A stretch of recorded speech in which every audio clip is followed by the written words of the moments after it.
પાલનપુર તાલુકાના કાણોદર ગામે MNREGA labour meeting યોજાઈ। બનાસકાંઠા જિલ્લામાં મનરેગા ચર્ચાનો વિષય બન્યો છે।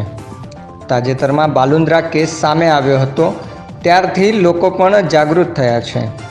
તેમજ આ કેસ સામે લાવનાર કિરણ પરમારના નેજા હેઠળ આ મીટિંગનું આયોજન કરવામાં આવ્યું હતું, જેમાં મનરેગા વિશે લોકોને માહિતી આપવામાં આવી હતી। તેમજ અત્યાર સુધી બંધ રહેલ કામને ચાલુ કરવા જિલ્લા વિકાસ અધિકારીને લેખિતમાં રજૂઆત કરવામાં આવી હતી।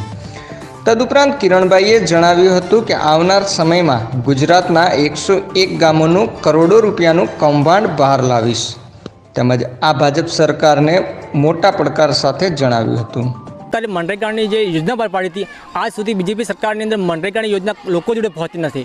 લોકો જોડે ખબર નથી હોતા કે જોબ કાર્ડ કેવા આવે, જોબ કાર્ડની અંદર પેમેન્ટ કેવું હોય, એ હજી સુધી લોકોને ખબર નહીં। અને હું લોકોને જાગૃતિ માટે ગામડે ગામડે ફરી શહેરમાં ફરીને લોકોની જાગૃતિ લાવું છું અને એમને મનરેગાનું કામ ચાલુ કરવા માટે વિનંતી કરું છું। લોકોને એકદમ જાગૃત કરીને મનરેગાનું કામ ચાલુ કરાવું છું અને આવનારા સમયની અંદર હું બીજેપીને સરકારને ચેલેન્જ કરું છું કે આવનારા સમયને ટૂંક સમયની અંદર હું 101 ગામના કૌભાંડ લઈને બહાર આવીશ, પ્રૂફ સાથે, એવિડન્સ સાથે।